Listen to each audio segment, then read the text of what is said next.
DCT Audio. The art of good listening.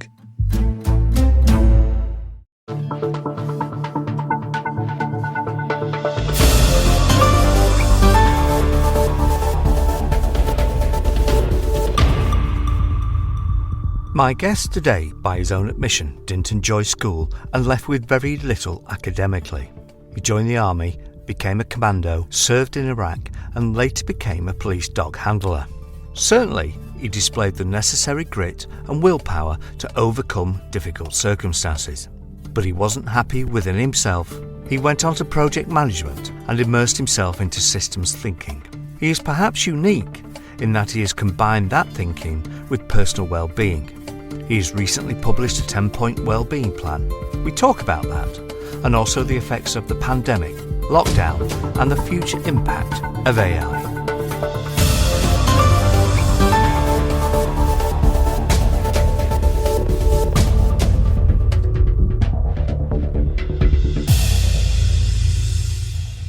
Liam Mahon, welcome to 33 Minutes. We last spoke in 2020, and the last 3 years have seen some dramatic events. A worldwide pandemic, society in lockdown, and now artificial intelligence, some will say could be the downfall of the human race.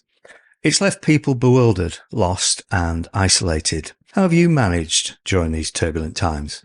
I made the decision at one point, after the initial, this is great, we're all on holiday, weather's great. And then I think it was the second lockdown where the weather was terrible, it was dark, couldn't leave the house. That became hard. And I think I put myself into a position where I made the decision of, I don't know how long this is going to be, but I'm going to come out of it in a better place. I'm better prepared for what the world looks like then than I am now. I'm not going to wait for this to stop. I'm not going to pause my life just because things around me have been paused. I'm going to move forward, and I'm also going to prepare myself for what potentially might be waiting for me on the other side. Well, that very nicely brings us into your blog that you've just written and published. And you've taken your life philosophy and broken it down into 10 steps. Why don't we go through them? I think the first thing, just to be clear before we go into it for anyone listening, is this is not how I've always lived my life. This is a reflection on the things that have worked for me since I've essentially turned my life around. Step number 1, use whatever fuel is available to you, but look to change to more healthy options when you can. We all know that if you're really angry and that's what's driving you to work, or that's what's driving you to the gym, that's what's driving you to do some activity or whatever, we all know that's not good. It's not going to be good for you. You're angry. And I almost wrote a blog called Boxing Saved My Life and Systems Thinking Saved Me from Boxing. Probably at my lowest point, I was near on suicidal, and I picked myself up and went to a boxing gym. And I remember being stood there, skipping, just thinking no one around me knows or thinks anything of me. And that physical exertion and all that stuff was super good for me, definitely saved me. And I think it was when I started to understand systems thinking, I was able to reframe things a bit better and sort of say, well, what am I doing this for? Why am I doing it? Why is that rage still there? But that shouldn't discount the fact that the rage saved me. And if that's all you've got, use it, but use it in a positive way. I mean, in certain ways, it's a distraction, isn't it, from perhaps the trauma you're going through. And it's also a vehicle to help you get away from that trauma. I know several former addicts with drugs and alcohol. And similar to yourself, they've actually said that their addiction saved them in the short term because it gave them a breathing space until they were ready to face the trauma. Well, the next step you mentioned was about climbing. The climb is the destination. From a meta perspective, you're already out. What meta means is from a view above the situation, looking down. And from that view, you are already out. Even though you're technically not where you want to be, you're moving. There's an old saying, isn't it? Climbing mountains. We're always climbing two mountains, aren't we? The one that's in front of us and the one that we're carrying.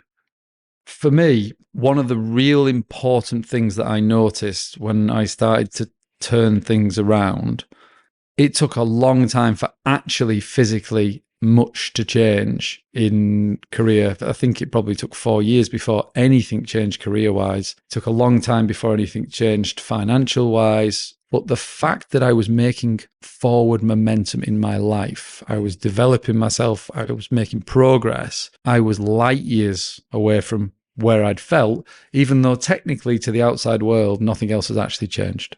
So let's go on to step 3 of your blog.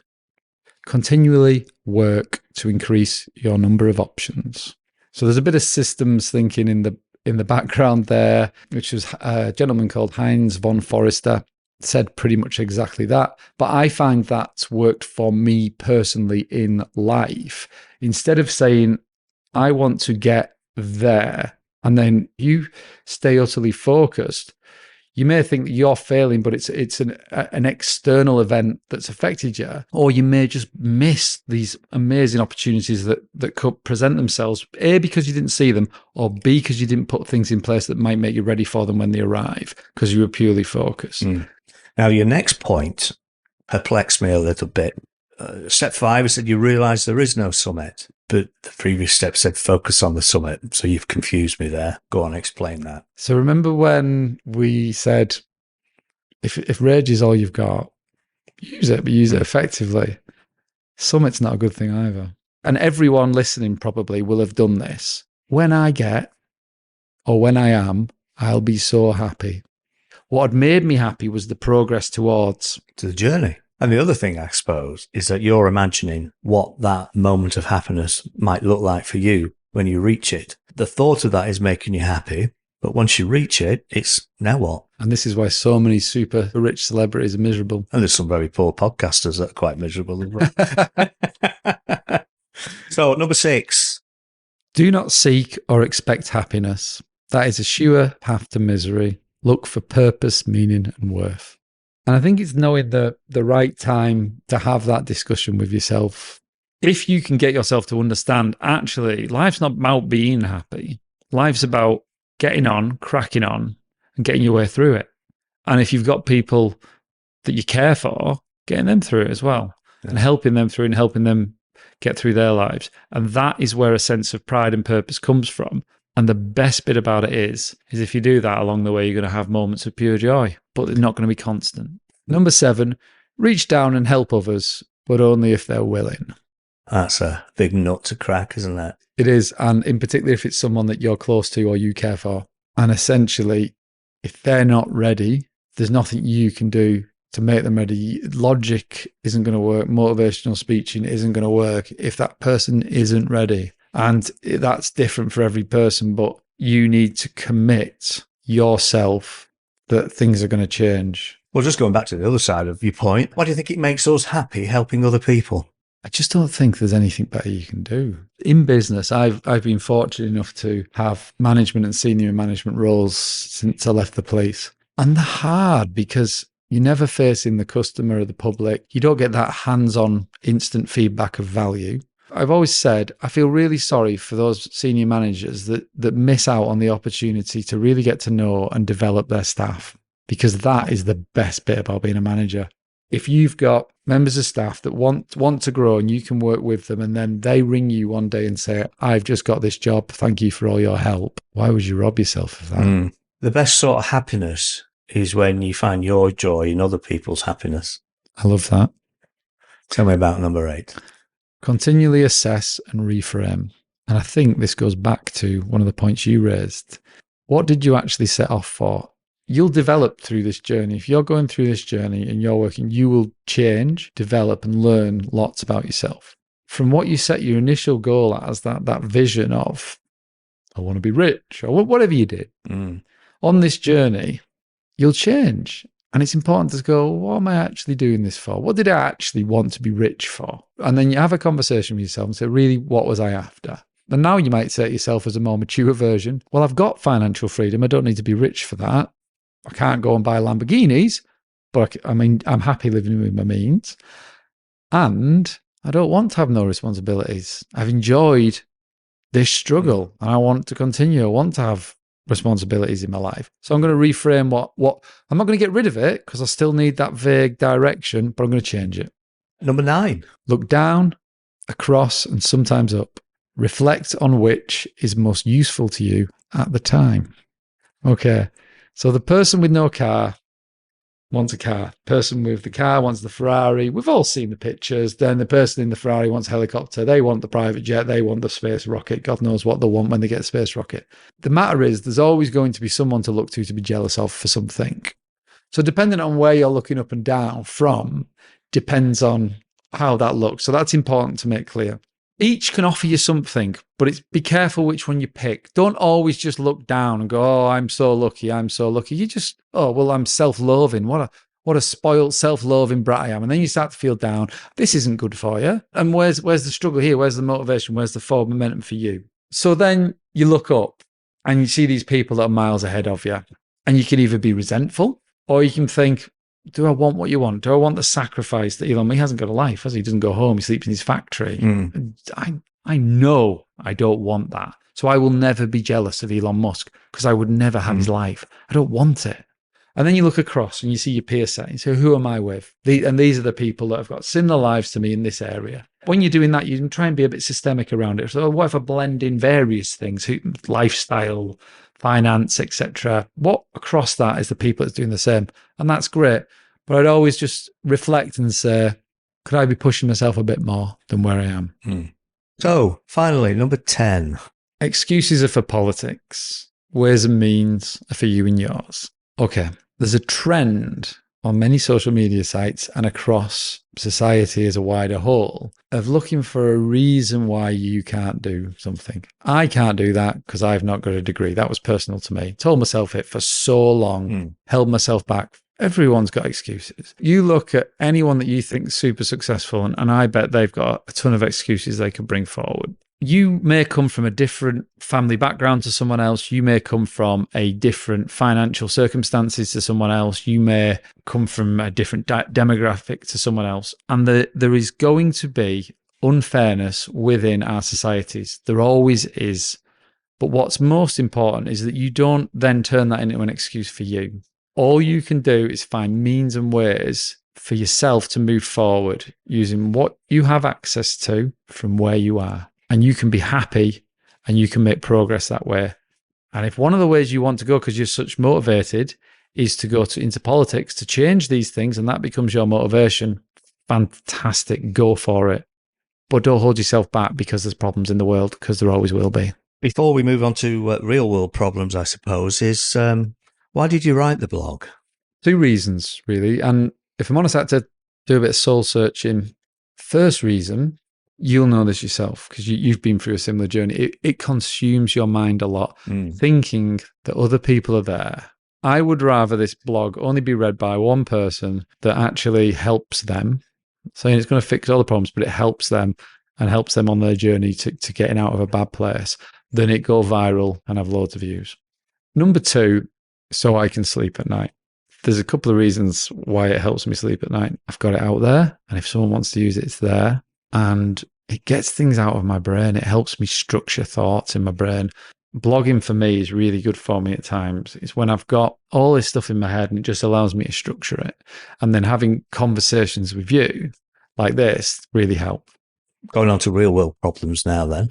And as we said at the start, who would have thought the last time we spoke we'd go through a pandemic? What sort of effects do you think that's had on society as a whole and the individuals that make up that society? It's a really difficult one on reflection because I think everyone found it hard, but it's probably the most divisive time I've ever lived through. And I'm not convinced that lesson's been learned. And that's hard. There was far too much football team social behaviour, i.e. let's split this really complex issue into 2 sides. Which side are you on? It was very polarising, wasn't it? This is one of the reasons I really enjoy speaking with you, Dave. It's an opportunity to have a conversation at this level. And things like COVID, you really need to sit back and be able to think critically and openly about multi-factors. And most people don't want to do that. They just want, well, which side do I pick? And that's the side I'm on. And I think when you're sort of in the bit of a grey, but some of that grey is not in the area of the person who's picked a side, you almost can't talk about it. And at the time, it was the only thing that anyone was talking about because nothing else was happening because we were all locked in our houses. It became quite isolating. And I think a lot of people suffered from that. And opinions as well. I mean, you and I could have different opinions. We're still friends. We seem to have got to the point where, well, I disagree with you. I can't be your friend anymore. And that was supported by celebrities coming out and saying, I've removed people from it. It was Jennifer Aniston. People had different views to her on part of COVID. So she said, I've just had to remove them from my lives. Let's be adults and have open conversations about things and understand that we may never actually come to an agreement, but we can at least come to a point where we understand each other's view. I think the pandemic brought out the worst in everybody. You and I are too young to have lived through the Second World War. People go over the community spirit and how everybody got together. It wasn't as rosy as we like to think it was. There was a lot of looting. There was a lot of criminality. Poverty certainly played a part in the pandemic and how it isolated and polarized people. You know, I live in a fairly nice house with a big garden, and I thought, it's not too bad for me. Life hasn't really changed that much. But then I thought about the single mother with 4 kids living on the 30th floor of a block of flats, and they're not allowed out. That is just a pressure cooker. And you think about the victim of constant domestic abuse is now locked in a house with that abuser. And the other thing I noticed was that it brought out this not on my doorstep attitude. If the problem doesn't affect me directly, I'm not interested. And unfortunately, that seems to be an attitude now that's taken forward. And I'm not sure that attitude was there before the pandemic, or whether the pandemic has just made that attitude bigger. I don't know.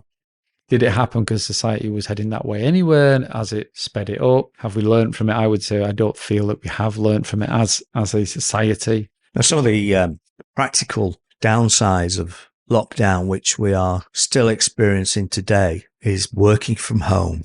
And we seem to have barriers in place now.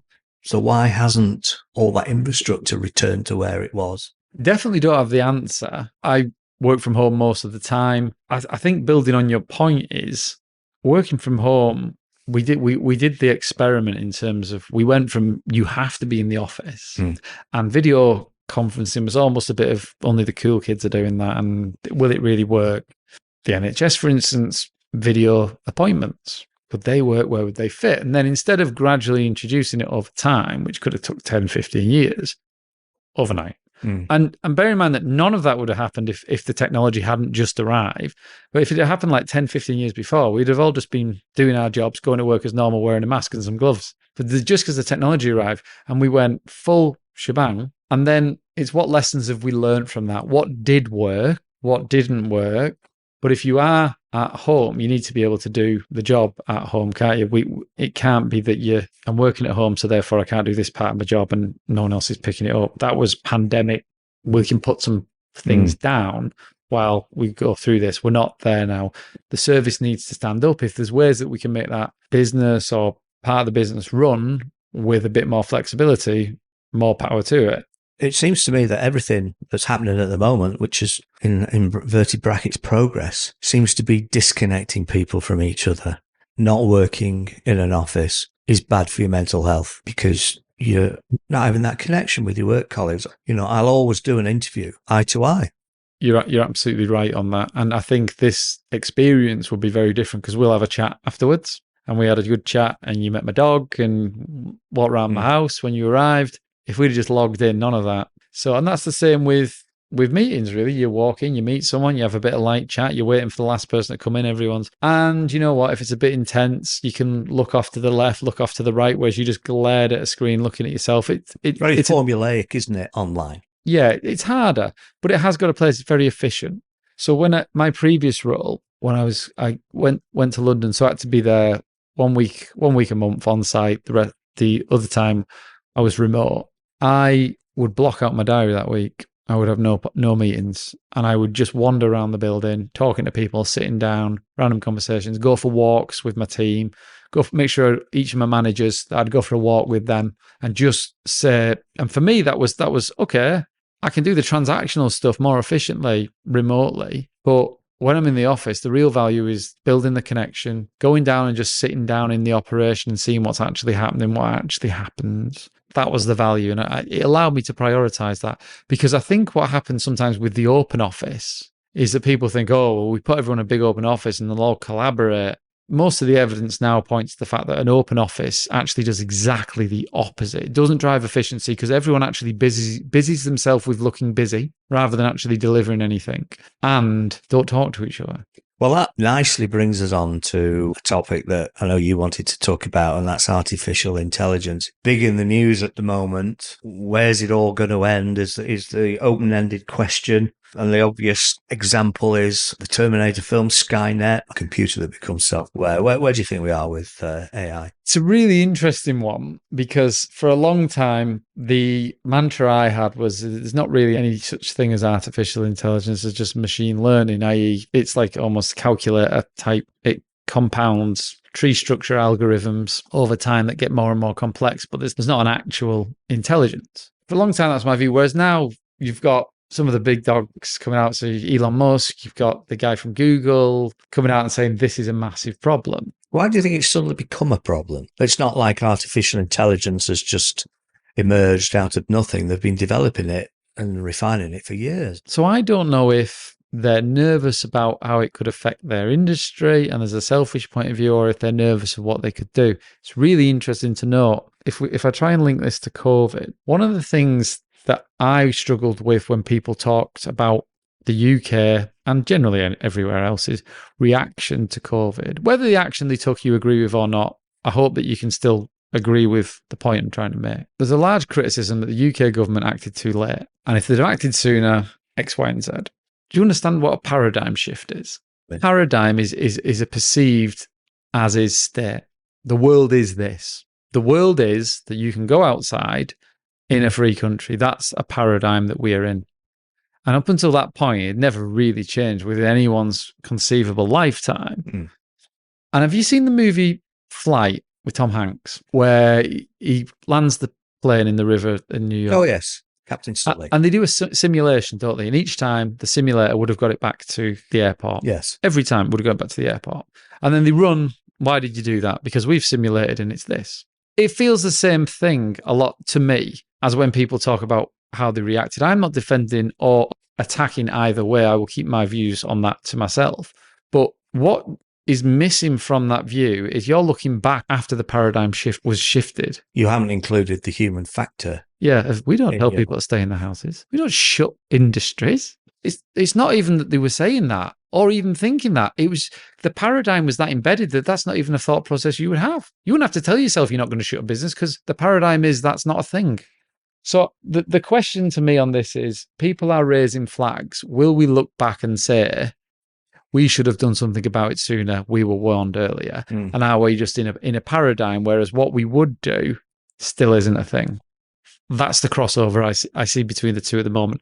I think there's going to be huge benefits to how we do things through AI. The more and more we remove that factory repetitive tasks and the looking for details and data that is there by humans, we remove humans away from non-purposeful work, which means that they can be involved in more work that involves emotion and things that humans are good at, which you'd like to think would improve well-being. So there's lots of benefits there. The interesting part to me is, will that just be that they were nervous and wanted proper regulation and everything is fine? Or will we look back and go, as we done with COVID, we were warned and we didn't act, and completely bypass the fact that the significant human paradigm shift that it takes? We are both of an age where we lived through the digital revolution, didn't it? You know, just as the industrial revolution transformed the lives of people. And the analogy I sort of bring is AI is now the equivalent of splitting the atom as part of the industrial revolution process. I wonder if could they have foreseen the potential benefits and drawbacks to that process? Could they have foreseen that actually we could use this as a bomb, or we could use this to provide limitless power? I don't know at that particular point when they did actually manage to split the atom, whether they were thinking that far ahead. And similarly with the AI, is it going to be a genie that's now out of the bottle? I can't remember whose phrase it is, but it's just because you can doesn't mean you should. Well, I think the other thing, and the internet, when it first came out, was no real big deal, was it? And for me, what changed the internet is how we access it. And it's when the invention of the smartphone came out, and that revolutionized how we access the internet. And that's when the internet exploded. So I'm just wondering, with AI now, have we got the vehicle yet to fully exploit that technology that will then make AI a part of our lives, just as smartphones and the internet have become? through your smartphone, you've got access to pretty much all recorded information at your hand, but you still have to go in and find it.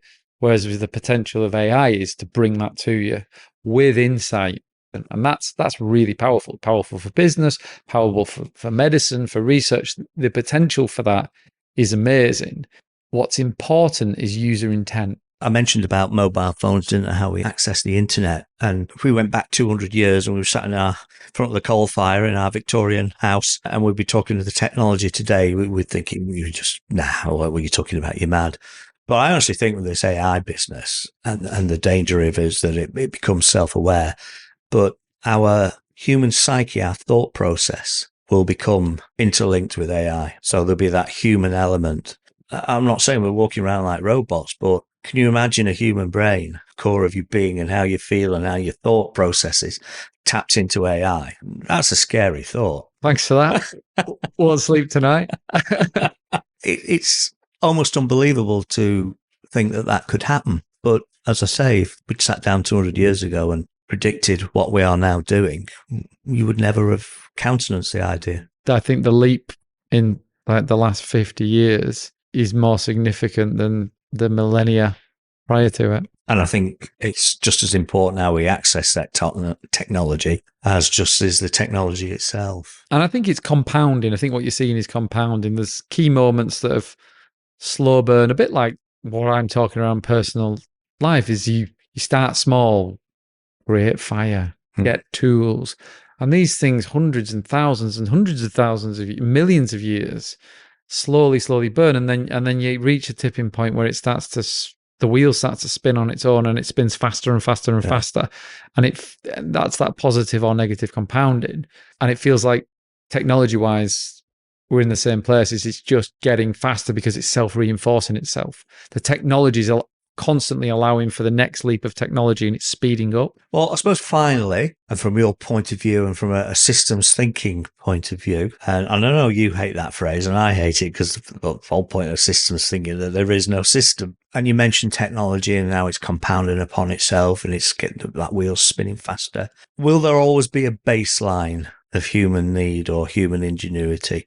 Whereas if we lost everything, we would just reset. It's a tough one to answer. I was talking about that with a group of people I know that are all interested in this type of thing and well educated.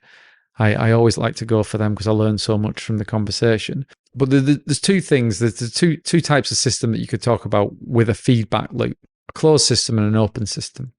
So a closed system just has its information feedback that it regulates itself through, but only from within the information that's held within the system. So input, output. And it's as if nothing in the environment can influence it.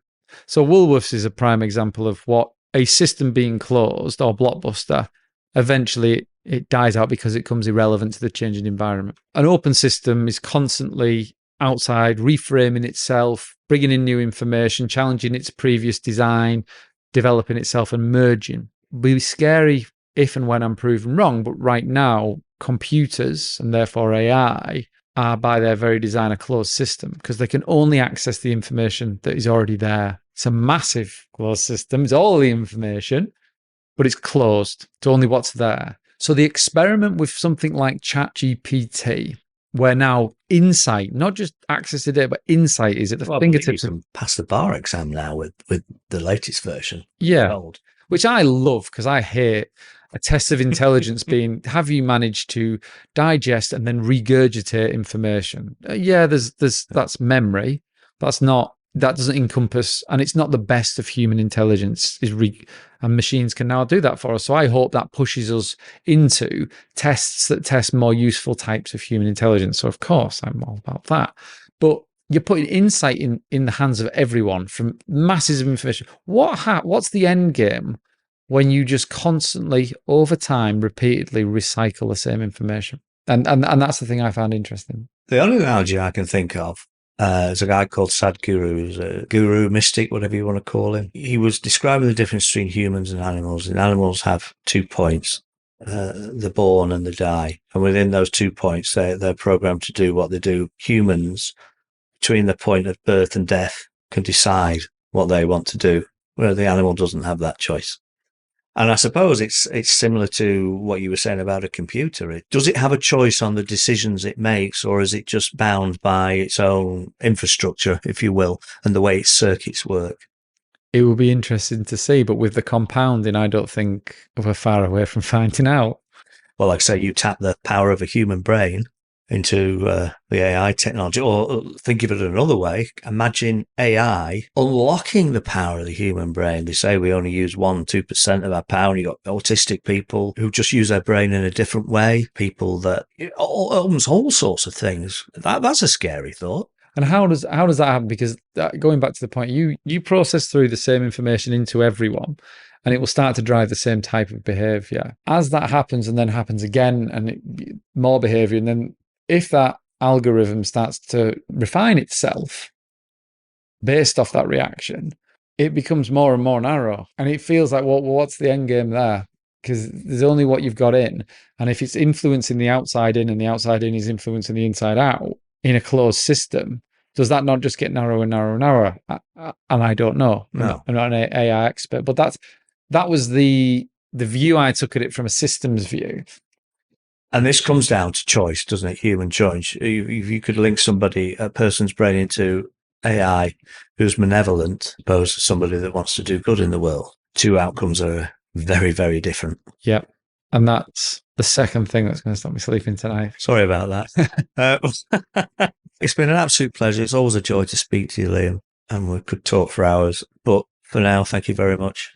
No, thanks for coming round. It's really great to talk. I've always enjoyed your work, and I always enjoy talking with you. So let's do it again.